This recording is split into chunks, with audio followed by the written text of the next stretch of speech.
Hello, good evening po mga kalay ko. Actually, alas 12 pasado na. At nakatulog po kasi ako kanina matapos na kami po ay dumalaw sa puntod ng aking mga magulang sa Angono. Shout out sa mga pinsam ko, Ading, yan, at saka Casey, pamangking ko. Salamat sa inyong pagsama sa amin kanina. At kay Ate Marie Chris, thank you. At yun, at ito, gusto ko lang i-present yung prayer na aming dinasal kanina, na kinuha ko rin naman mula sa turo sa simbahan sa pamagitan po ng CFD na nag-share sa akin ito. So napakaganda na tayong mga Katoliko ay may mga pamamaraan, no, para ipanalangin yung ating mga mahal sa buhay. So salamat sa ating Panginoon. Although dapat ay ngayon pa lang, no? Ngayon pa lang ang All Souls Day. So happy All Souls Day sa mga mahal natin sa buhay na yumao. Kasi kahapon, which is November 1, ay All Saints Day. At birthday din ng isang pamangkin ko. Nits, happy birthday.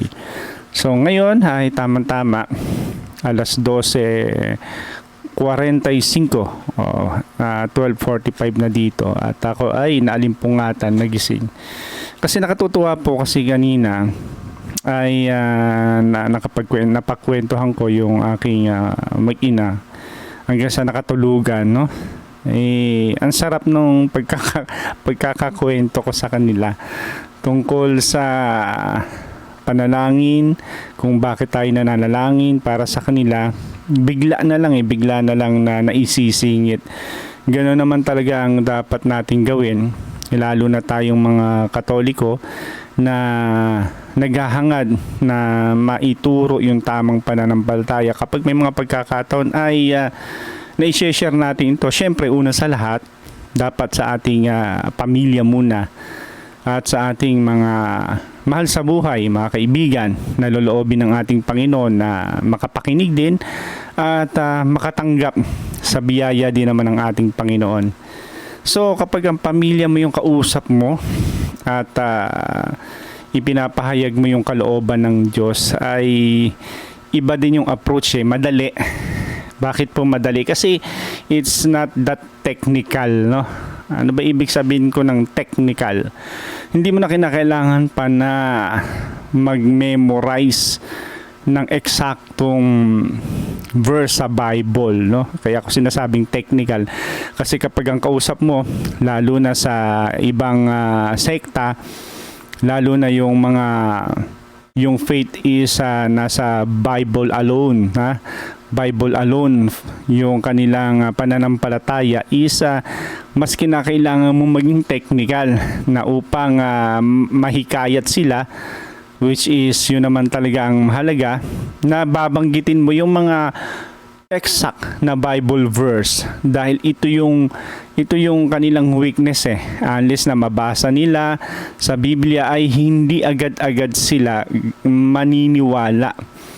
Yun yung nababasa na natin at meron tayong eksaktong Bible verse na ipine-present sa kanila para mabigyan natin ng tamang pangangatwiran o tamang kadahilanan yung pagpapaliwanag sa mga bagay na sinasalungat nila patungkol sa katuruan natin bilang Katoliko, ay hindi pa talaga agad-agad maniniwala. Kahit na nga kung makikinig ka sa mga debate, kahit na talagang harap-harapan na makikita natin na yung verse ay nagde-debunk doon sa kanilang pananampalataya, siguro dala na rin ng kataasan ng kalooban o ego, hindi po ganun kadali para makonvince mo sila. So, doon natin maisip na it is really a work of Holy Spirit. Kahit na ilatag mo sa kanila yung mga verse na yan, kung hindi ipapahintulot ng Lord na matanggap nila yan, hindi talaga magaganap. Pero kapag ang pamilya mo kausap mo, hindi ganun ka technical. Dahil ang usapang ito sa puso eh. At saka syempre, ikaw na pamilya niya, syempre lahat ng sasabihin mo, yun totoo. Wala itong bahid ng ano pa mga tawag dito na kaisipan na ang layunin is mahikayat sila, mahila sila sa iyong pinaniniwalaang pananampalataya. Hindi ito yung parang mindset up ng mga Protestant na makikipag-usap sa mga Katoliko, and in order for them na mahila nila yung pananampalataya ng isang Katolikong walang kaalam-alam is bumabato yan ng mga iba't ibang mga Bible verse para ang makakapakinig na isang Katolikong walang kaalam-alam ay wala nang ibang magawa kundi ang sumang-ayon, kasi wala silang kaalam-alam eh. So kapag nabasa nila yung Bible verse na pinepresent mo at wala silang alam na kung ano yung akma na kapaliwanagan dito, anong gagawin yun? Di sumang-ayon na lang, bagamat may mga pagkakataon na ang pagsang-ayon nito ay sa kaibuturan ng puso nito ay may pag-aalinlangan. So yun ang naramdaman ko nung araw. May mga na-encounter po tayo, mga born again, mga Baptist, mga Protestant na dahil sa kanilang pagnanasa na mahikayat ka, even yung mga Seventh-day Adventist, and also yung mga matsatsaga, mga saksi ni Yehova, pag nababasa mo yung verse, yung isipan mo parang convince pero yung puso mo hindi. Salamat na lang sa ating Panginoon. Ganun yung naramdaman po natin. Dahil kung hindi, baka isa na rin tayo na natuluyan ng maligaw. Ano? Pero sabi nga ng ating Panginoon, talagang may mga ganon na mga tao na sa simula pa lamang ay alam na natin na hindi para sa atin. Dahil kung talagang tunay silang para, talagang kasama natin, hindi sana sila umalis. No? Dahil sila ay umalis, nahayag na talagang hindi sa atin. So, hindi tayo naging part doon. Anyway, yun nga. Gusto ko lang maikwento sa inyo. Patungkol ito doon sa kwentuhan namin kanina. Casual na kwentuhan ko sa asawa ko at saka sa anak ko na patulog na rin. Alam mo yung kilos ng Holy Spirit, napakasarap kapag inahayaan mo na let it flow, na yung message niya na hindi po umaalis doon sa tamang aral ng simbahan ay na-drive po natin. Ibig sabihin ay malaya nating nailalatag ng akmang-akma yung mga pananalitang dapat nilang marinig at maunawaan without thinking, yung being concerned kung ano yung dadamputin mong Bible verse in order for them na maniwala.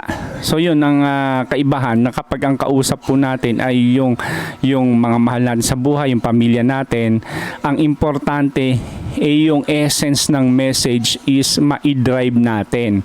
Ayun ang gusto kong i-share sa inyo. So ang pag-share ko sa inyo ngayon ay hindi ang approach ngayon is hindi ganong ka-technical, no? Wala tayong ilalatag na Bible verse. Parang kwentuhan lang, casual. Ipagpalagay na natin na kayo ay is pamilya ko. Kayo ay kamag-anak ko na gusto ko lang mapagkwentuhan at mabahagian nung mga napag-usapan namin kanina. Ayan, inuubo na yung anak ko. Praise God. Sana ay loobin ni Lord na gumaling ka. Anyway, yan. Yung gusto ko nga i-share sa inyo. Gusto kong makipag-usap sa inyo, like ko talk, sa isang approach na na pang-casual lang. At gusto ko i-share kasi kanina sabi ko, may napag-usapan kasi kami ng asawa ko na pagkwentuhan na may sadyang may mga tao na mapagsamantala, no? Nalikas sa mga taong ito ang pag may pagkakataon, yung kahinaan ng kanyang kapwa ay sinasamantalan niya upang makagain siya, upang makakuha siya ng bagay na kapaki-pakinabang sa kanila. Halimbawa na ay yung mga tao na kunyari may inaalok sa yung service, na yung service na inaalok mo doon sa tao ay kailangan talaga ng tao dahil ikaw lang ang may skills dito. So ikaw ay kinukuha niya upang halimbawa ay mag-ano sa'yo, mag-render ng service na inaalok mo. O kunyari, sa amin na lang, nung ako ay nagpapagawa ng bahay, no? Wala tayong kaalam-alam gaano patungkol sa mga technicality nito. Kapag ikaw ay magpapagawa ng bahay at wala kang gaanong kaalam-alam nito, hindi ka magkakaroon ng idea kung anong antas na ba ng pandaraya ang gagawin sa iyo ng taong maglilingkod sa iyo. Halimbawa, kukuha ka ng gagawa ng bahay, kukuha ka ng bason, kukuha ka ng lahat ng tagagawa, magkokontrata sa iyo. Kapag mahina-hina ka, is madali kang magawa ng pagsasamantala eh. Dahil ang gagawin mo is magre-release ka lang na magre-release ng budget na ini-expect mo na doon sa budget na binitawan mo ay mabuo na yung inaasahan mong improvement sa iyong pinagagawang bahay. Ganon yun. At kaglalasan nga, ang napapansin ko, based na rin sa aking experience, may mga taong ganon na mapagsamantala. Hindi lahat, hindi ko nilalahat, pero marami na lalo na sa ganito, larangan ng paggawa ng bahay is nagsasamantala. Sa paanong pamamaraan, kapag nasesense nila na yung nagpapagawa ay walang kaalam-alam at nasesense nila na siguro merong source na pwedeng paghugutan. So yun ang gagawin nila is magpro-propose ito ng magagandang idea upang ikaw ay mapaluwa ng budget. At kapag binigay mo sa actual ay hindi naman ganun kaagad pala ang mangyayari. Marami na ang maging alibay, tumaas na yung presyo, ganito na pala ang bilihin. Or ang mangyayari niyan kapag may pinagagawa ka, yung inaasahan mong budget na hanggang dito lang, mai-expand ng mai-expand. Kasi iisipin mo na simulan na and it's very awkward na kapag yung project ay ganun pa lamang, hindi mo mapapakinabangan, mapipilitan kang mag-release hanggang sa kung walang-wala makapangutang ka na dahil lang sa kagustuhan para lang matapos. Lalo na kung halimbawa yung mga iba na makasa-sense na sige lang, mag-propose lang tayo ng mga pwede pa nating sabihin do sa nagpapagawa kasi meron naman may iluluwa naman meron namang ibibigay. Maswerte na lang kapag halimbawa nakahanap ka ng isang contractor na matino na kahit na kontratahin mo yung proyekto, basta ito yung budget, ibigay mo yung budget, wala ka ng problema at ito ang dapat maging resulta. Malugi man siya o hindi doon sa inestimate niya, nagkasunduan kayo sa agreed na presyo, dapat yung resulta ayon doon sa napag-usapan nyo. Mostly magiging ganyan kukontrata. Katulad nung na-experience na namin before, no? Nakipagkontratahan kami, ito yung budget, ito ina-expect namin na nasa plano, pero sa actual, ang dami dadramahan ka na, ang dami ng mga alibay hanggang sa halos lokohin ka na, pinahahaba na yung length ng kanilang pagpasok. Nawawala na dun sa napag-usapan yung nangyayari kasi yung expect mong resulta hindi yon. Mapipilitan ka talagang magbigay pa, hihiritan ka. Wala kang magawa kasi alangan na iwanan ng proyektong ganun. Marami siguro makaka-relate sa akin sa ganito. Pero kung matino, ay malugi ka man hindi, usapan yan, agreement yan di ba? Paano kung ang halimbawa, yung magpapagawa is madali na kumbaga it is very obvious doon sa gagawa na wala talagang idea, lalo na halimbawa mga babae magpapagawa ng bahay. Isipin nung mga mga gagawa, mga mason o yung leader na yan, walang alam to eh. Kahit presyohan ko to ng kung anong gusto ko, sabihan ko lang, pakitaan ko lang ng resibo, kahit mag-overprice ako, is hindi naman walang baseline tong babaeng to kung niloloko ko sila o hindi eh. So ayahay ka na. Tapos nun, doon sa actual na paggawa mo pa, kung wala namang planong may papakita, ang dami mong pwedeng gawin na pandaraya para lang ma-extend yung panahon ng inyong pagtatrabaho at para ibitin yung proyekto. Ang magiging tendency, hihingi ka ng budget at kung nai-release naman, isa pa, pwede ka pa rin mandaya doon sa manpower na hindi mo naman kinakailangan na sangkaterba na ganun kadami yung tao. Kung wala ngang ka-idea yung mga gagawa sa iyo o nagpapagawa sa iyo dahil nga inisip mo babae, ayahay ka. Tapos aalis-alisan ka pa, hindi ka matutukan. Pwede ka mandaya maging sa oras. Yun ang nakakalungkot sa may mga taong gano'n na walang konsensya, walang kumbaga pagmamalasakit sa kapwa, hindi sila ganun ka-thankful na at least pinagkatiwalaan ka, binigyan ka ng pagkakataon na magkaroon ka ng proyekto doon sa length ng panahon na ikaw ay magtatrabaho doon sa project na binubuo mo, is nagkaroon ka ng assurance na on that particular length of time is secured ka, may trabaho ka. Ang gagawin mo, sasamantalahin mo pa, kukuha ka ng ibang mga manpower na pwede namang hindi kailangan pa for that time, no? At pwede mo ma-extend. So yung mga ganong tao ang nakalulungkot dahil bukod sa sila ay nagsasamantala na ng kanilang kapwa, is ito yung pinaka hindi nila nalalaman na ang bagay na kanilang ginagawang ito ay bagay na ipagsusulit nila sa Diyos pagdating ng panahon. Dahil po ang ating Diyos ay fair and just sa kanyang paghatol. Hindi natin pwedeng masabi na ang ating ginagawang ito ay ganun na lamang, no? May Diyos na siyang nakakita ng mga diskarte natin sa buhay. So, maaari na kung ikaw yung tao na ganito yung diskarte, mapagsamantalang tao ka sa mga taong walang kamuwang-muwang, pwede mo silang i-take advantage para makinabang ka, para kumita ka, may paghatol. Kaya nga sabi ko sa misis ko, yung mga ganong tao, pinahihintulutan ng Diyos, hindi dahil sa pinababayaan ng Diyos na maloko o mapagsamantalahan yung mga taong yung nagiging biktima. Dalawang bagay yan Pinahintulot ng Diyos yan, under control ng Diyos ang lahat.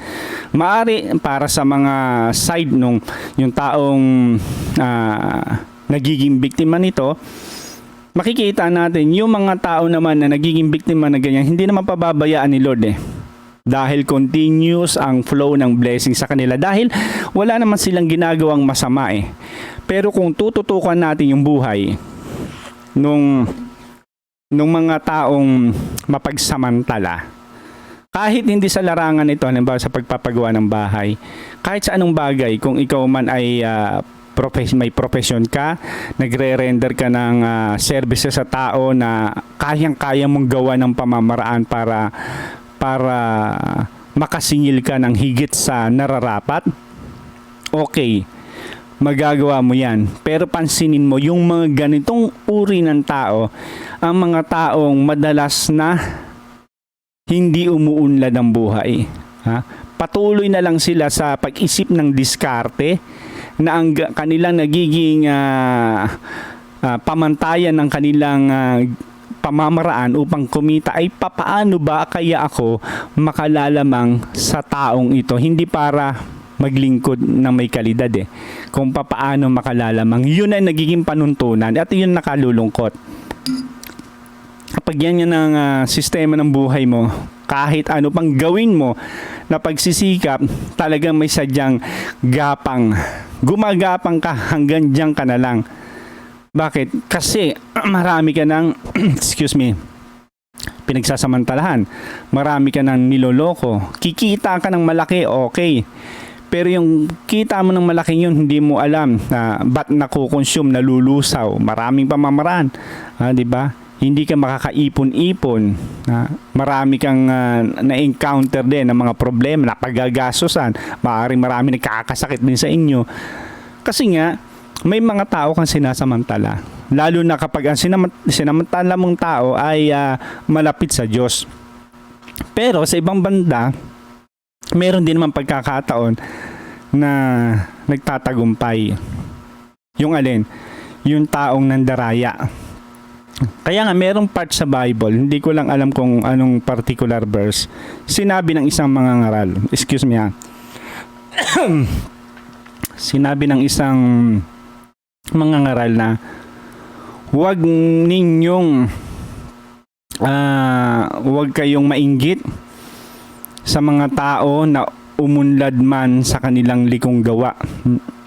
Huwag ninyong kainggitan ang mga tao kung umunlad man sila sa kanilang mga likong gawa. So sa talatang ito ay makikita natin na may mga possibility rin naman.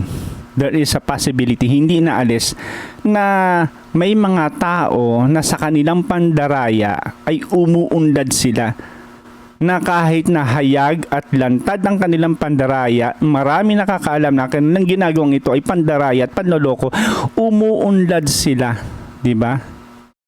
O, di ba maraming mga ganyan, mga nandaraya. O alam naman natin, wala naman tayong babanggitin kung sino. O sinasabi nila, the politics is a dirty politics sa mga politician. Kung hindi ganun katapat ang iyong pagnanasa na makapaglingkod. Kung ikaw ay nanalo at naluklok, talagang malaking tendency mo na mangurakot, na magnakaw. Umuunlad ka. Ayun ang sinasabi ng ating Panginoon, umunlad ka man sa mga taong nakakasaksi sa iyo na alam na ang ginagawa mo pandaraya, hindi tayo dapat mainggit dito. Bakit hindi tayo dapat mainggit dito? May Diyos tayo eh. May Diyos tayo na alam natin na hahatol sa lahat ng bagay na yan. Ngayon, ang tanong dito, bakit pinapahintulutan ng Diyos yung bagay na yun? Bakit sila nakakapandaraya? Bakit yung pandarayang ito ay nagtatagumpay? Doon ko naman naipasok yung kwento na talagang ang fallen angel po kasi ay nandito sa mundo natin, sa ating ginagalawan. Mas close ang ating attachment doon sa mga fallen angel. Kapag sinasabi ko pong fallen angel, hindi po ito yung angel kay God.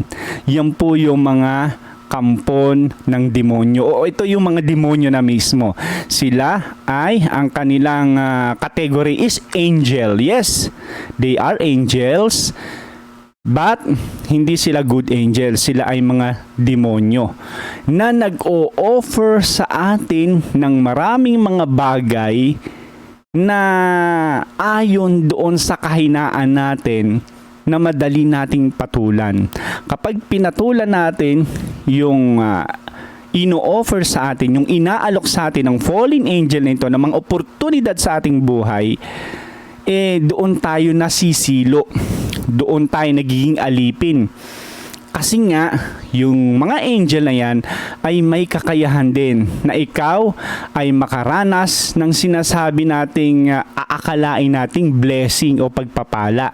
Yun yung mga material things. Those things are in this world. Kaya nga sinasabi natin mga makasinlibotang bagay. Hindi naman katakataka na magawa ng diablo yon. Dahil kung papansinin natin, di ba? Even nga yung ating Panginoon na mismo eh. Hindi nakaligtas sa demonyo eh. Tinukso ng demonyo after ng 40 days na pagpe-prayer and fasting ni Jesus. At isa sa ginawang panunukso ng demonyong ito, una sa pagkain, pangalawa doon sa sa yaman ng mundong ito, makikita po ninyo minsan ay dinala ang ating Panginoon ng demonyo sa taluktok ng bundok at pinakita niya yung mga kayamanan ng sanlibutan, aerial view, nakikita mo yung mga lahat yan. Lahat ng yan ibibigay ko sa iyo. Magpatira pa o manikluhod ka lang sa akin. So, ibig sabihin, lahat ng yan, yung nakikita mo sa sanlibutan, possible na ialok sa atin ng demonyo. Yun yung mga oportunidad na dumadating sa ating buhay na bukas pintuan na kayang-kaya nating patulan.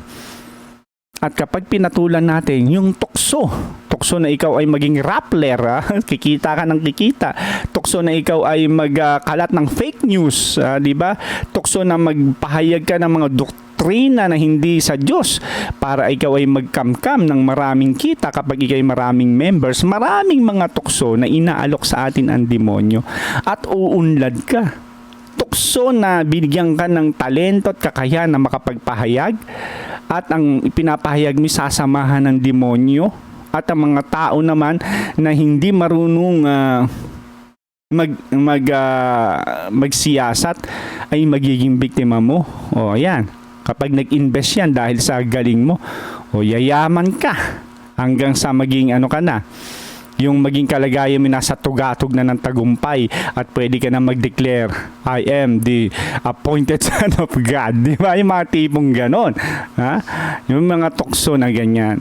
So, ganyan ang demonyo. Mas kung i-illustrate po natin is mas closer tayo mas malapit tayo, mas kumbaga mas malapit sa atin yung demonyo kaysa dun sa guardian angel natin. Although nandito kasama natin ang guardian angel natin.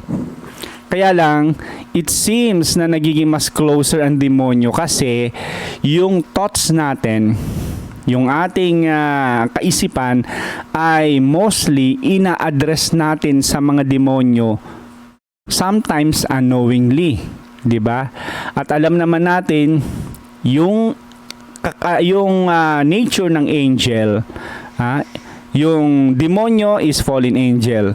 Yung ating guardian angel is also an angel.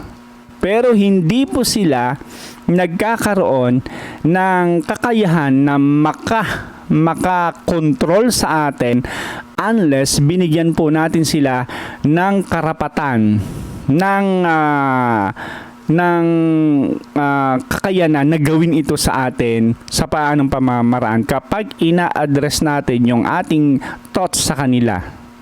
Doon, yun ang nagiging bukas pintuan sa kanila upang makapag-manifest ng kanilang message, ng kanilang kakayanan na ikaw ay i-bless o ano paman impluensya ng buhay mo.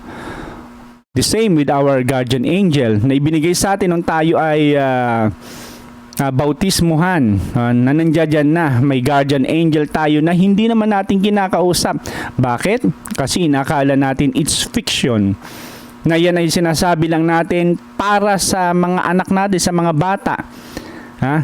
Na kung tutuusin, baka tayo ay humantong pa sa isang kaisipan na akalain natin na ito naman ay hindi nag-e-exist, na there is no such thing as guardian angel. Kapag yan na yung kaisipan mo, yan yung ibig sabihin na scam ka na.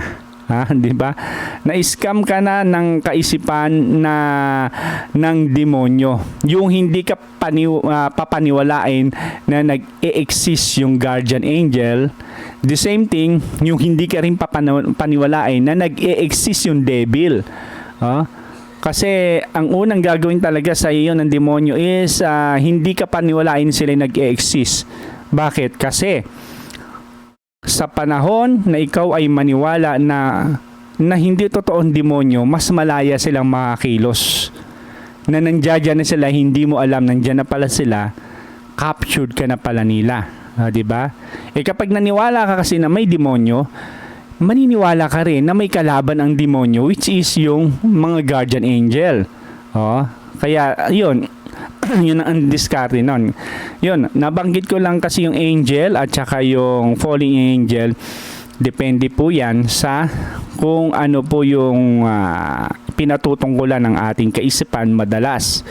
Nagiging opening sa buhay natin yan dahil ang kakayanan lang ng mga fallen angel na yan ay ilatag sa atin yung mga bagay na ina-assume nila, ine-expect nila na ito ang weakness ng taong ito. Remember, nandito na sila, matagal ang panahon, basang-basa nila ang diskarte at kilusan nating mga tao. Hindi man nila mabasa ang kaisipan mo, pwede silang magbigay ng mga proposal sa ating buhay na sila ay kikilos nung ayon sa magiging response natin. So, ang daming tukso. Tutuksoin ka dyan. Kung hindi ka mahina sa kayamanan, sa mga material things, tutuksoin ka sa lust of the flesh. Kapag yun ang, kung it's either kung ano man ang patulan mo doon ka laging bubugbugin. Doon ka laging papainan ng tukso upang sa pamamagitan ng pagkagat mo doon sa kanyang ipinapain, doon ka na nila nababasa kung ano yung kahinaan mo. Yun ang nagiging tila baga bukas pintuan sa kanila upang unti-unti ay makapag-manifest sila sa buhay mo. Diba? Kung ikaw ay mahilig na ikaw ay yung tao na gusto mo ay magkaroon ka ng kalamangan sa iyong kapwa, magkaroon ka ng extra power, sige, ibibigay ng demonyo yan. Kung ikaw ay mahilig maniwala sa mga superstitious belief, sige, sasang-ayunan ng demonyo yan. Ilalagay ka sa isang senaryo at pagkakataon ng buhay mo na mapapasang-ayon ka na, ay tama tong pinaniniwalaan ko. Kaya kinakailangan ko nga na mag-alay sa mga entities. Kapag sinabi sa akin na kinakailangan ay magpatay ako ng manok, mag-alay ako kasi naniniwala tayo doon. Kaya nga ang Bible and even yung ating simbahan ay pinalalayo tayo sa mga ganyang paniniwala. Dahil unang-una, kung hindi ka man yung kahinaan mo is yung mga common things, material, hindi ka materials, hindi ka naman mahilig sa sa kahalayan, doon sa pagkakaroon ng feeling mo na gusto mo magkaroon ng power that protects you, pwede rin sa mga pamahiin. Kaya ikaw ay nasasakop na ng kautosang hinihingi sa iyo ng pamahiin upang makaranas ka lang ng proteksyon na inaasahan mo na dapat ay sa Diyos lang. Yung mga umaasa sa agimat, yung mga umaasa sa anting-anting, hindi ka naman magkakaroon ng basta na tinanggap mo yan ay magkakaroon ng epektibo sa buhay yan. May mga certain ritual, may mga certain dasal, usal at kung ano-atong paman na ipaggagawa sa'yo na once na ginawa mo, doon mag-gauge ng demonyo kung gaano ka napapaniwala nila. Once na kumilos ka, once na ginawa mo yung instruction na hinihingi, nung halimbawa ng agimat, ng anting-inting na yon, nagdadasal ka, nag-uusal ka, ibig sabihin na sakop kita, alipin ka na ng demonyo. Ito yung weakness mo. Sige, bibigyan din kita. Bibigyan kitang kakayahan na magpagaling. Bakit hindi? Kaya lang yun yung mga tinatawag nating mga huwad na nagpapagaling. At dyan magaling ang demonyo. Gumawa ng mga fake news, manggaya, mang-imitate ng lahat na kung ano meron sa Diyos. Ang daming ini-imitate noong araw pa man. Kahit basahin mo ang Bible, ito, lagi kong binabanggit sa inyo, bakit nahirapan si Moses na kumbisihin si Faraon. Kasi si Faraon, marami din siya mga tropa, mga salamangkero na naninilbihan sa kanya. Kung anong miracle sa ginagawa ni Moses, tatapatan din ng mga salamangkero. O, di ba? At yung mga paganong iyan is mahilig, no? Nakarely ang kanilang faith sa mga mga ganyang pagkilos na hindi sa Diyos. Kaya ang kanilang kalusugan ay nakasalalay din sa kanila. So yun, kung ano yung ating kahinaan, basang-basa ng demonyo yan. Kung ano yung kung saan sila malayang makakapag-penetrate sa iyo. Nabanggit ko lang ito kasi nga yung demonyo ay sa malayang nakakilos sa atin. At tayo naman na kung may sapat na pananampalataya, huwag nating akalain o isipin na pinababayaan tayo ng Diyos. Yan. Dito naman kasi sa pamamagitan yan, kung ikaw naman ay godly o maka-Diyos at hangad mo talaga yung patnubay ng Diyos sa buhay mo, hindi ka namang pagkakaitan ng Diyos na maigabayan ka niya.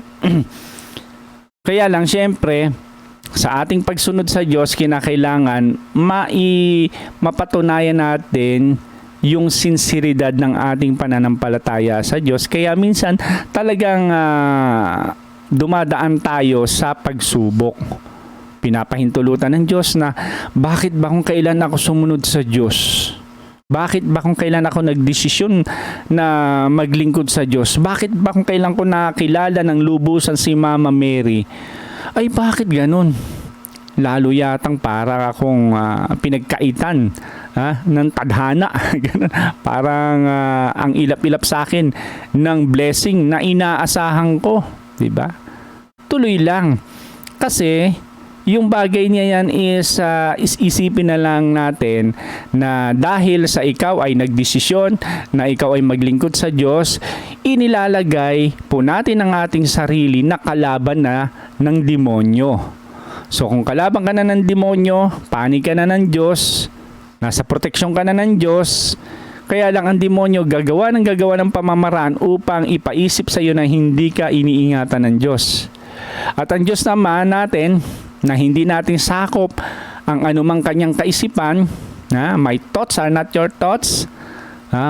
Yung kalooban ng Diyos, hindi natin masasakot na ito yung pangatwiran natin. Dapat ganun din ang sa Diyos. Kung dinadanas natin ito sa kabila ng ating paglilingkod sa Diyos, ito'y isipin na lang natin ang bahagi ng paghubog sa ating pananampalataya, sa pagtutuwid. Dinadalisay po kasi tayo kung tutuusin. Dahil ang ating destiny na once na tayo ay magdesisyon na tayo ay sa Diyos na, hindi naman ang ating pagpapasya ay maging kasapatan upang ma-assure natin na ang destination natin ay siguradong sa langit na. Hindi po pwede yung nanampalataya ka lang. By faith alone, naniniwala ko, inaangking ko na, si Kristo ay nasa puso ko na. Siya ay tinatanggap ko ng buong puso, buong isip, buong kaluluwa.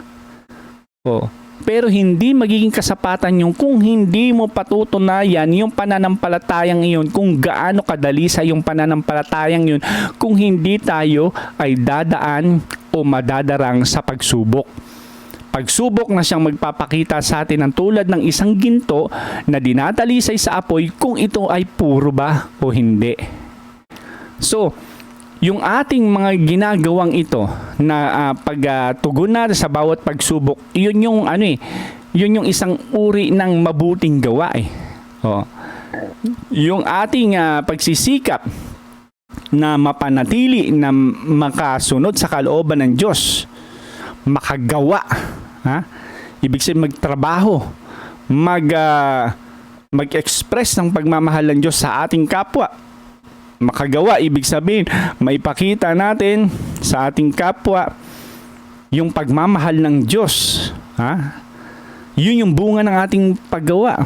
Yung mga charity natin, yung mga charitable act natin, yung pagpapatawad natin, yung pagsisikap natin na ipakita yung kaliwanagan na turo ng Diyos, yung ating pagmamalasakit sa kaligtasan ng ating kapwa, yan ay bahagi ng mabubuting gawa na yan ay meritorious. Pero dumadaan tayo, yun nga, sa pagsubok. Bakit? Kasi walang nakakapunta sa langit. ng hindi pure. Ha? Blessed are the pure heart, for they will see God. Mapalad yung may mga pusong dalisay, puro. Meron ba tayo nun? Wala no? Hindi natin masabi.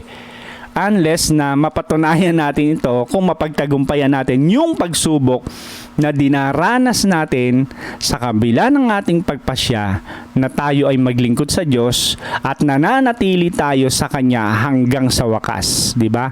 Ang mananatili hanggang sa wakas ang siyang maliligtas. Yung ipaglalaban, yung pananampalataya, ano man ang mangyari, thick or thin, nananatili tayo sa Diyos, yan ay bahagi ng ng pag-filter, pagdalaysay sa atin ng Diyos. Dahil kung tayo ay abutin man ng kamatayan, dito na papasok. Dahil ngayon ay All Souls Day yon, yung pag-usapan natin yung kalagayan ng ating soul.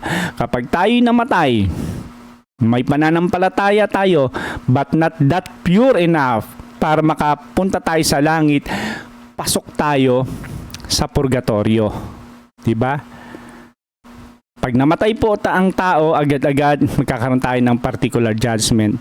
Alam agad kung saan ka mapupunta. Ikaw ay sa langit. Kung ikaw ay naging sapat ang iyong pagiging kabanalan, no? Kaya nga ang simbahan ay may dinedeclare na saint. Kahapon, All Saint Day. Ha? Binabati natin lahat ng mga nagtagumpay, yung mga nasa triumphant charts. Congratulations! Ipag-pray nyo po kami na kami man ay magtagumpay at marating po namin balang araw yung kalagayan po ninyo sa kaharian ng Diyos. Kayong mga banal, kayong mga namuhay naging ganap, nakalugod-lugod sa Diyos. They are saints. Meron kaming communion bilang Katoliko, meron kaming continuous communion with them. Kaya congratulations sa mga saint na ipag-pray nyo kami na sa buhay namin ito, kung sa buhay namin ito ay nagiging part na yung pagdalisay, mapagtagumpayan nawa namin ito.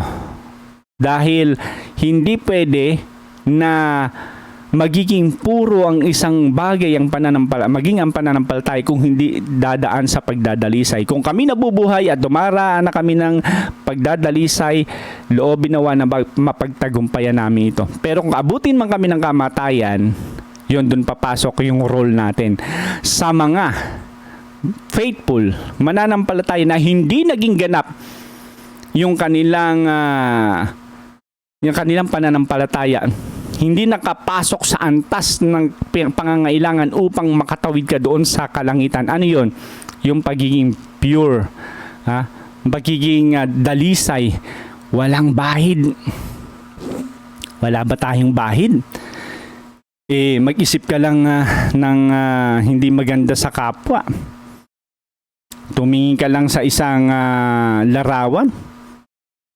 Mapadaan lang sa post natin. Yung mga kaaya-aya sa ating paningin.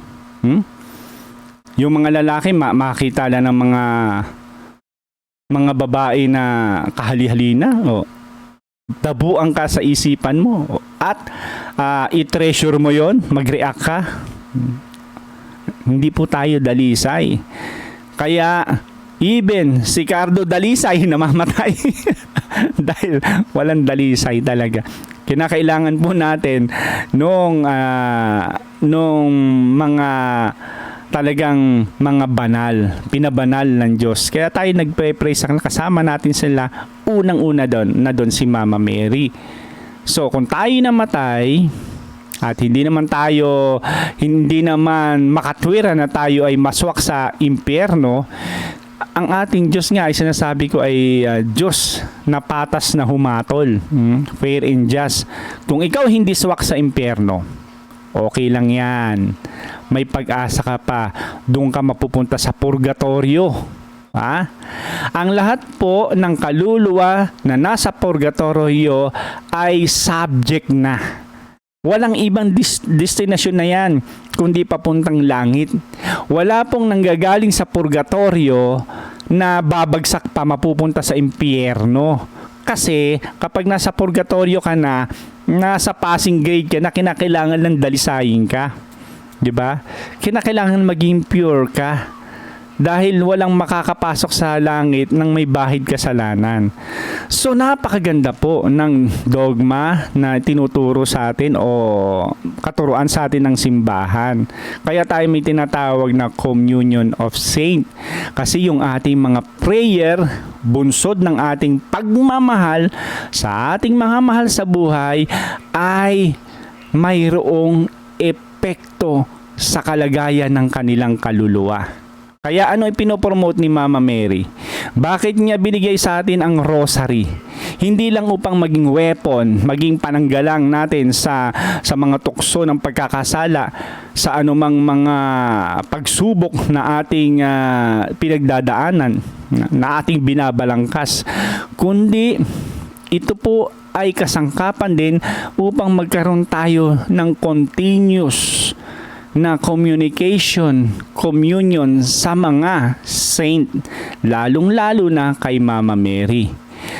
Sa tuwing tayo ay nananalangin gamit ang rosaryong ibinigay niya sa kanyang original na anyo at layunin ng rosaryong ito, kung hindi natin ito sa anumang kadahilanan na iniiba, hindi natin ito yung kino-customize, hindi natin ito tinatampered, yan ay nanatiling original, magiging original din yung purpose ng rosaring iyan. Siyempre pag iniba mo na sa anumang pamamaraan, so anumang kadahilanan iniba mo, magkaiba na siya. Hindi mo pwedeng angkinin yung promises ni Mama Mary doon sa rosaryo na ibinigay niya. Huwag mong aangkinin. Hindi natin pwedeng angkinin, may rosaryo ako, kaya lang medyo kinostomize ko. Kasi ito yung turo sa akin. Ito yung dapat. Pero, yung promises ni Mama Mary doon sa rosaryong ibinigay niya mismo kay Saint Dominic, at pinakalat hanggang sa ating kapanahunan bilang mananampalatayang Katoliko, wag natin angkinin yung mga pangakong yon. At isa sa pangako ng pagrorosaryo, ng tamang rosaryo, ay yung kapag tayo ay pumanaw, tayo ay si Mama Mary ang siyang kakalinga sa atin. Si Mama Mary ang siyang magsisilbing ating tagapamagitan sa ating Panginoon upang tayo ay kanyang back-upan. Yan, di ba? Promise yan eh. At saka isa pa, bahagi ng pagrorosaryo, yung malasakit natin doon sa ating mga mahal sa buhay. Kaya nga sa Fatima Prayer, lagi kong binabanggit, napakaganda nung nakasulat dyan. Napakaganda ng panalangin na dyan. Oh my Jesus, forgive us our sins. Yung panalangin natin, forgive us our sins. We are praying na hindi tayo nag-iisa. Every time na tayo ay nananalangin ng rosaryo, akala mo nag-iisa ka, kasama natin ang lahat na nakakonsecrate doon na nananalangin sa rosaryo. Kaya panalangin ng bayan ng Diyos, forgive us our sins. Save us from the fires of hell. Because the hell is real. Tayo ay kanyang iligtas sa apoy ng impyerno. Ito maganda, yung pagmamalasakit natin sa kapwa. Kaya napakahalaga ng rosaryo, yung sumunod na prayer na ito. Bring all souls in heaven, especially those who most need of your divine mercy. Yung all souls nito, sinasabi ko nga, yung souls na subject for purification. Yung souls na subject for heaven, to purify. Not all those souls na condemn na, yung naparusahan na. Yun ang sakop nun. Yung kaaba-abang kalagayan ng mga taong nasa purgatorio na walang nakakaalala, wala kasing nagpre-pray sa kanila ng rosary. Matatagalan lang. Pero darating din ang panahon. Kaya lang, may nabasa ako, every sin, hindi ko lang ma-sure kung mortal sin o na hindi napatawad o venial sin, basta ang katumbasan 7 taon sa purgatory. Sinabi ng isang saint to. So tayo, bilang mananampalatayang buhay na nagmamahal ng totoo, doon sa ating mahal sa buhay na namatay na tayo ay nagdamdam, nasaktan tayo kasi kung pwede lang sana kapi-kapiling natin sila. Kung pwede lang sana ay may forever na kasama natin sila habang tayo nabubuhay. Nung ako po ay bata pa, naalala ko kapag kami nakahiga ng nanay ko, kasama yung lola ko, may kulambo kami nung araw. Bibiruin ako ng mama ko. Gaganon niya yung braso niya. Tingnan mo, aalog-alog na yung braso niya. Kita ba yan? Braso, alog-alog na. Matanda na si mama. Para nang si lola. Pagdating ng araw, pag si lola, wala na, mawawala na. Naku, sama-sama ng loob ko, naiiyak ako. Ayoko pag-usapan. Naalala ko yun, katabi ko pag binibiro nila ako. Kasi bilang mga anak hanggat maaari di ba? Ayaw natin yung mga mahal natin sa buhay, lalo na yung magulang, pero ayaw natin mawala yan. Di ba? Yun ang gusto natin. At nung tayo ay nagkaroon na ng edad, nagkaroon na tayo ng kakayanan na makapagbigay sa kanila kahit papano, ay balik ka sukli, hindi naman sukli, kundi pamamaraan ng ipadama sa kanila na na-appreciate natin yung kanilang ginawang pagpapalaki sa atin. Kaya tayo may trabaho, kung tayo nagmamahal sa ating mga magulang, isa sa ating gusto talaga is mabigyan ng kasiyahan ng ating mga magulang, di ba? Maswerte nga yung may mga kapatid, nakakapagtulong-tulong kayo plano kayo kung paano nyo maitreat yung mga magulang ninyo. Paano ako, nag-iisa lang ako? Mahirap ang mag-solo, mag-isa. Kaya nga minsan naalala ko nung ako ay nasa EDSA Plaza Hotel, naging waiter po tayo diyan. Merong isang event doon na kanilang nirentahan ng isang ballroom, isa sa malaking ballroom doon. Ay nakatutuwang makita ang isang matanda na binibigyan ng parangal ng kanilang mga anak na mga successful na, mga professional na. Binigyan nila ng ng birthday party. Nalimutan ko na lang kung ilang edad 'yon, no. Basta lahat sila ay nagbigay ng kanya-kanyang pamamaraan ng pagpapahayag ng kanilang pasasalamat sa magulang nila. Naiiyak ako. Waiter ako doon, nanonood ako ng program. Sabi ko, Lord, kapag ako ay naging makaipon, gusto ko ganun din yung gawin ko sa mga magulang ko. Bigyan ko sila ng isang piging para sa kanila. Ganun tayo mga anak di ba? Kasi mahal natin ang ating mga magulang. Pero hindi naman nangyari yon. Kaya isa sa bagay na nakalulungkot kung hindi tayo mabigyan ng ganung pagkakataon. Kung nawala man sila, kung tayo man ay nakaramdam ng pagkukulang, mga bagay na dapat natin maipadama sa kanila na hindi nila naranasan, yung ipanapanalangin natin na nawa, Lord, maipadama ko sa aking mga mahal sa buhay, sa aking mga magulang, yung buhay na karapat-dapat sa kanila. Di ba? Kung maibibigay lang natin mga anak, kung may oportunidad lang tayo na maipadama yung buhay na karapat-dapat na worth is sa kanila dahil tayo pinalaki, gagawin natin, maibibigay natin yung pinaka-best. Kasi yun yung pamantayan natin ng kanilang kasiyahan.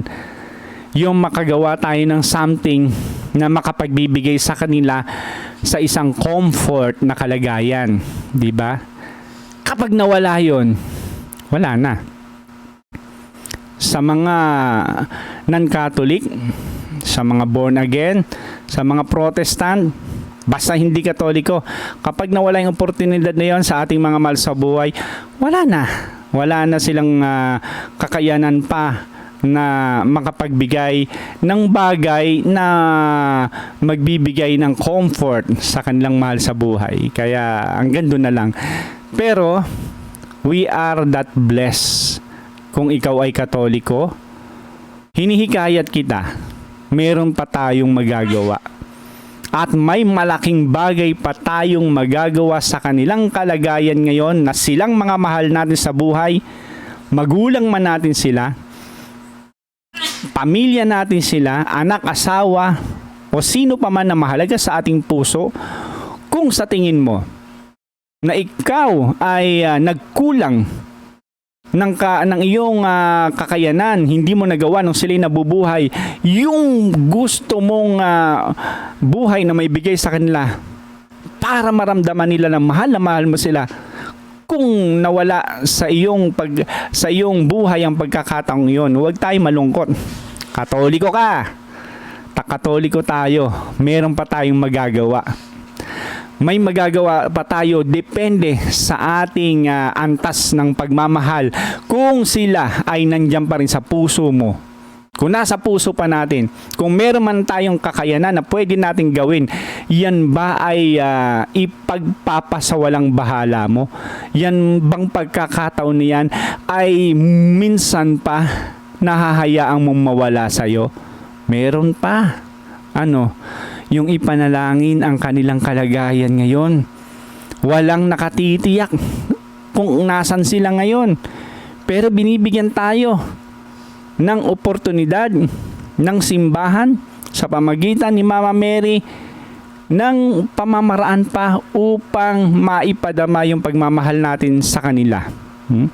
Huwag natin isipin, ito sinasabi ko, ang sarap pakinggan kung ikaw ay naulila, kung ikaw ay namatayan. Totoo, napakasarap pakinggan at nakapagbibigay ng consolation sa puso. Yung marinig mo ang isang preacher, isang pastor na magsasabi na kalamayan mo ang iyong kalooban, huwag ka nang malungkot. Kung namatay ang mahal mo sa buhay, kung namatayan si nanay, kung namatayan si tatay, ay huwag ka na malungkot dahil kahit papano ang kanyang paghihirap ay pinutol na ng Panginoon, para bang iniligtas siya, di ba? Ang kanyang paghihirap sa banig ng karamdaman, sa sakit ng karamdaman ay tinapos na ng ating Panginoon. Na para bang sinasabi natin na ang kanyang kamatayan, ang kapalit nito ay ang kaginhawahan ng kanilang kalagayan. Yun talaga ang sineset up ng pastor, ng preacher o sino man na mag-a-advise ng ganun. Huwag kang malungkot dahil si nanay, si tatay masaya na. Nandun na siya sa kalangitan, di ba? Nandun na siya sa langit. Praise the Lord, di ba? Kung ganun ang mindset up natin, at ikaw ay maniniwala, syempre, matutuwa ka, gugustuhin mo talaga kahit sa imahinasyon mo na ang tatay mo na nangayat dahil sa sakit o ang nanay mo na lumisan, gusto mong ma-imagine sa isipan mo, nasa kalinga na siya ng Diyos. Nasa kandili niya siya ng Diyos, masaya na siya doon, kumakain na siya doon. Lahat ay pagsasaya, wala ng paghihirap, wala ng sakit, wala ng karamdaman. Ang sarap i-imagine. Kaya lang, gaano ka katiyak na totoo yun? Punta tayo sa realidad. Ina-assure ba talaga ng pastor, ng mga ngaral, o sino pa man nagsasabi sa inyo, kung sino man tagapagturo ninyo, ng maestro, na yung namatay na yun ay talagang nasa langit na? Kung talagang ganun, lahat ng mamamatay na nandoon sa paniniwala, nandoon sa reliyon ninyo, nasa sekta ninyo, walang mamamatay na mapupunta sa impyerno pala. Kasi lahat papapaniwalaan nyo na lahat sila ay nasa langit. And therefore, ang gagawin mo, dahil nasa langit siya, wala ka nang gagawin kundi mag-praise the Lord. Diba?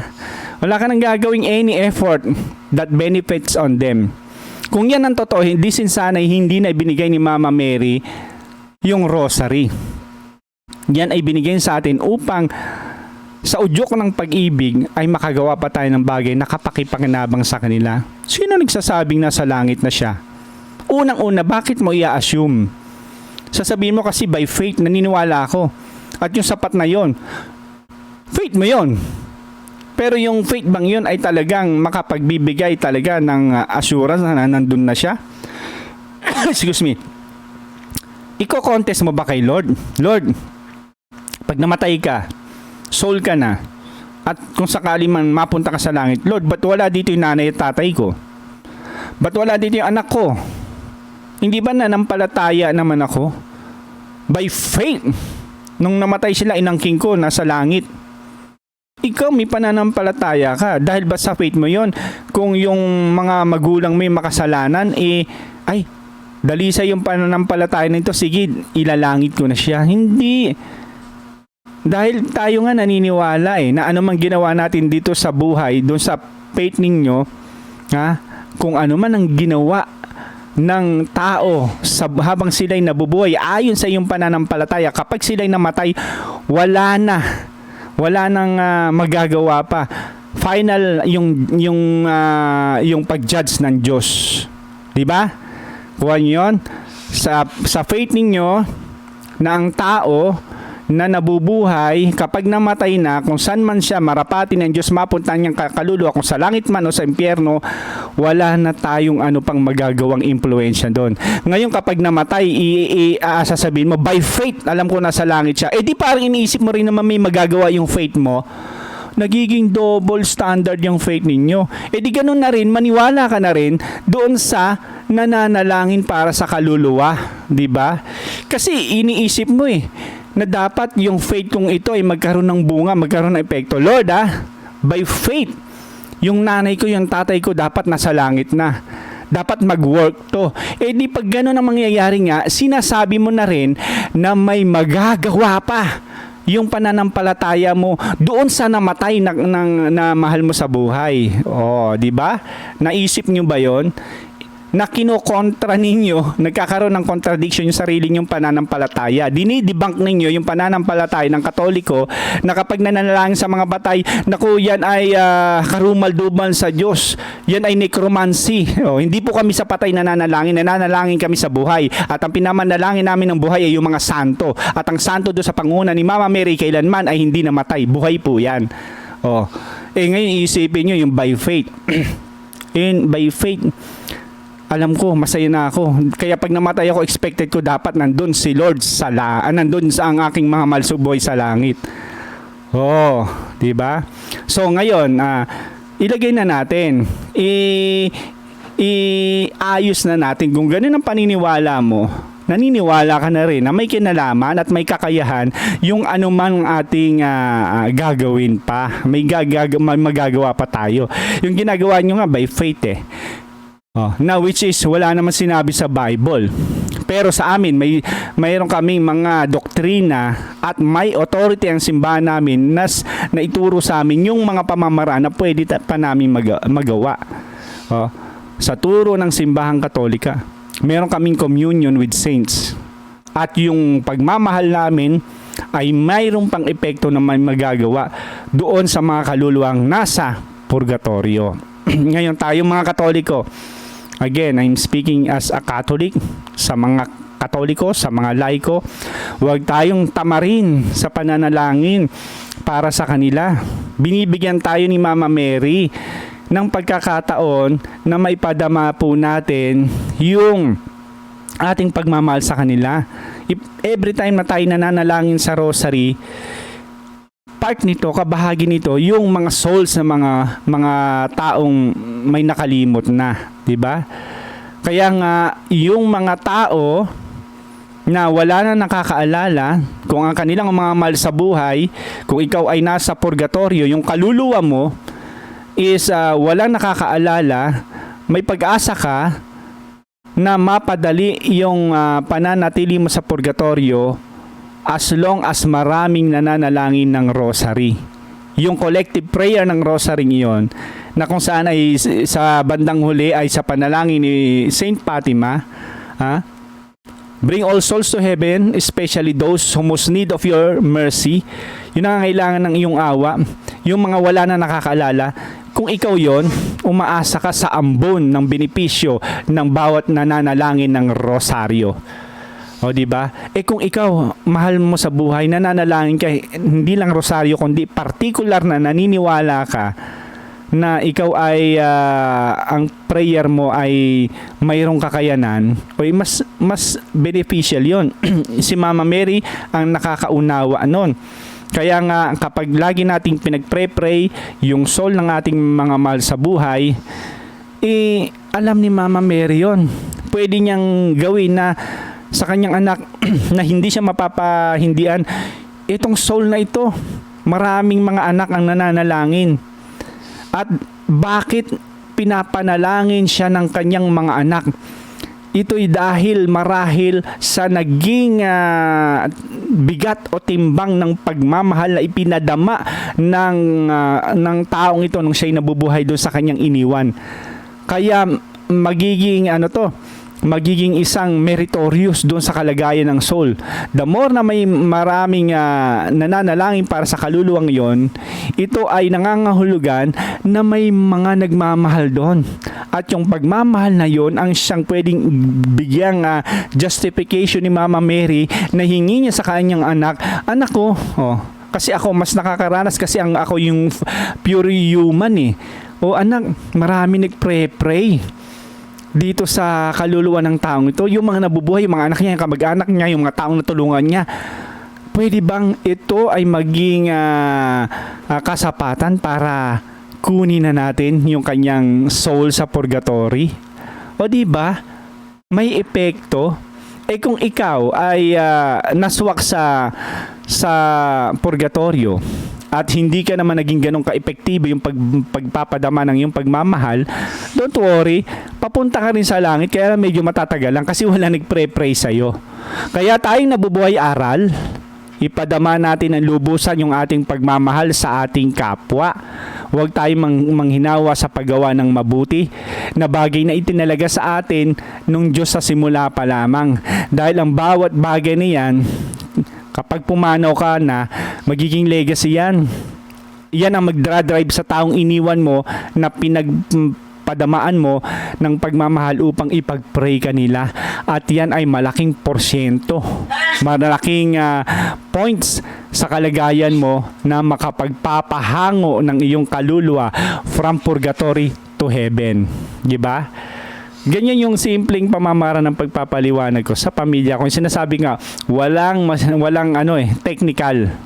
Pero more on aral ng aming simbahan. Walang technical, which means kinakailangan ko humango ng Bible verse. Kasi pag babasahan ko sila ng Bible verse, meron ako.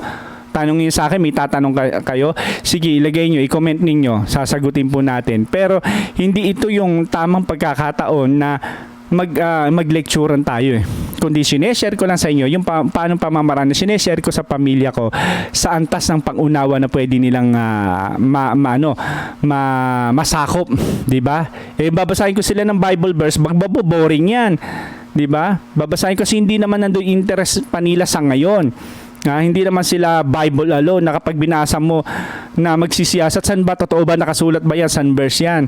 Ang importante ngayon is ma-captured mo yung essence na mapaunawa mo sa kanila na ang taong nabubuhay dahil sa ating pagmamahal, dahil sa ating kabutihan, mamatay man tayo, hindi man tayo madiretso sa heaven, may epekto pa yung kabutihang ating ginawa sa mga taong may iwan na mananalangin para sa atin. Yun ang kalagayan po natin patungkol sa usapin ng Communion of Saint. Kaya salamat kay Mama Mary, salamat sa binigay po ninyong pamamaraan na makapagpapahayag pa kami ng aming pagmamahal sa aming mahal sa buhay na pumanaw na. Muli gusto kong ipaalala na may isang awit, Dance with My Father. Ayun, nabanggit ko na minsan, di ba? Yung awiting ito talaga, sabi niya, kung may pagkakataon lang ako na muli ay maganap yung pagkakataon na maisayaw ko yung aking ama, i-play ko yung Anli. Baka nakaloop, ibig sabihin nakaloop, yung music nakaloop, ikot lang ng ikot kasi gusto niya manatili yung ganong kalagayan. It is actually a figure of speech o figurative language. na dinaan niya lang, dance with my father, to be with your father forever. Kung may pagkakataon lang na magagawa niya, na mapapanatili niya na buhay ang kanyang tatay, kapi-kapili niya, gagawin niya na sana ay maging Cardo Dalisay ito, na maging immortal, hindi mamamatay. Ganon yung essence nun, na hindi yung sumayaw na continuous.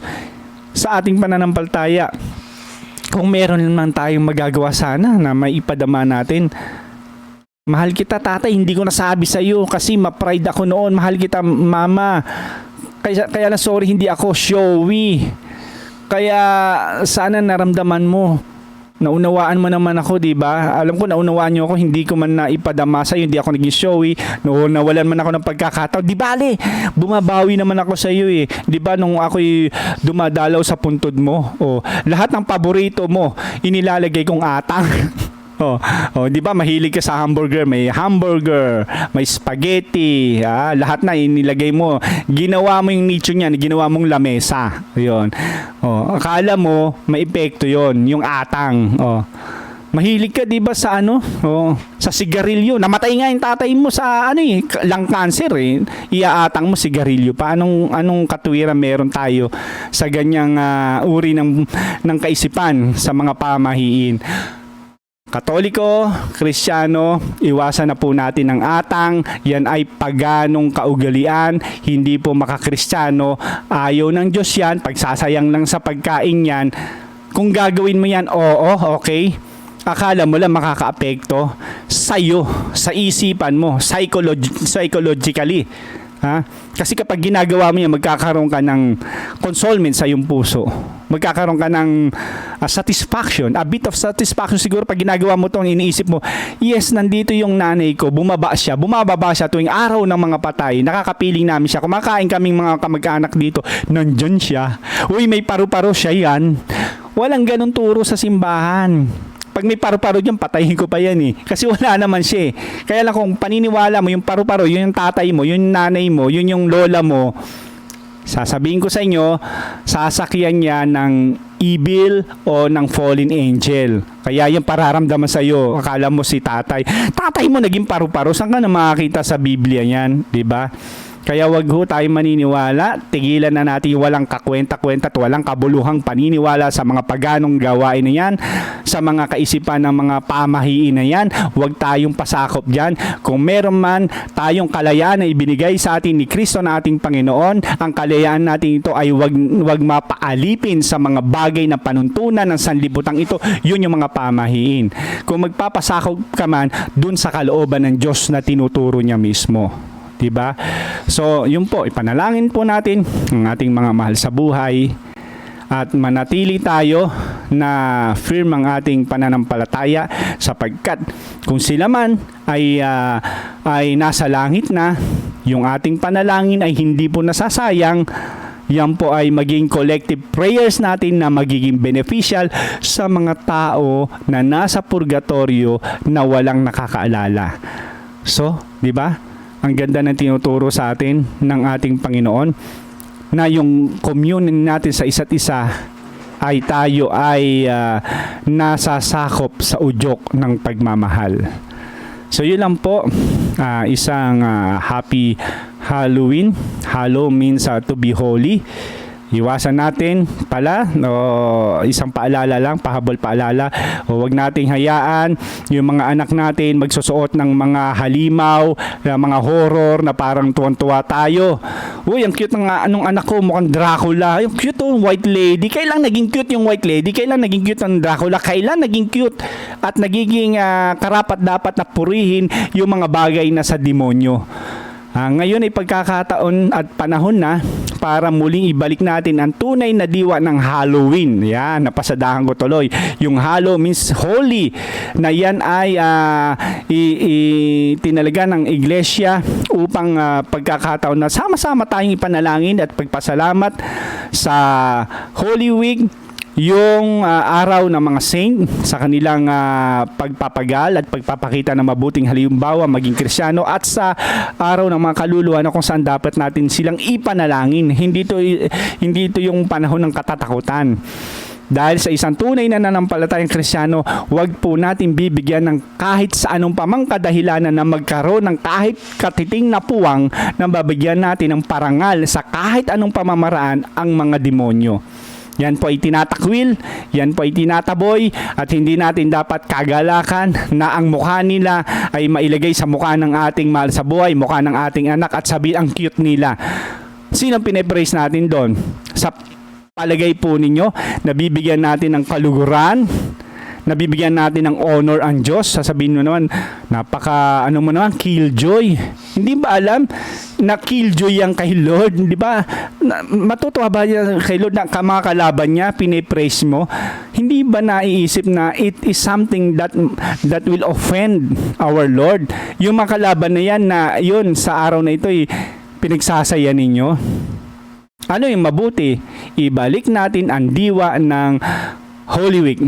Instead na gawin natin, kung gusto mo natin mag-costume, huwag yung halimaw.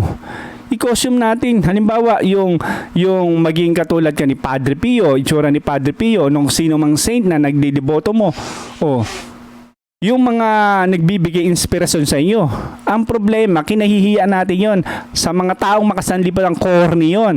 Pero magsuot ka ng Dracula, magsuot ka na nakakatakot, in yon, usong-uso yon. Pero hindi tama. Kaya tayo, mga Katolikong gusto mag-costume kayo ng isang itsura na magsasalarawan ng mga banal. Ha? Mas okay pa yan. Bakit? Pinapadama mo, ini-express mo ang pagiging pagpapasalamat natin sa kanila. And each time na ini-imitate natin yung mga banal, na-inspire tayo sa kanila, ang glory po nun ay hindi doon sa saint, kundi sa Diyos na siyang nagpabanal sa kanila. So yun lang po. Pro Deo et Ecclesia.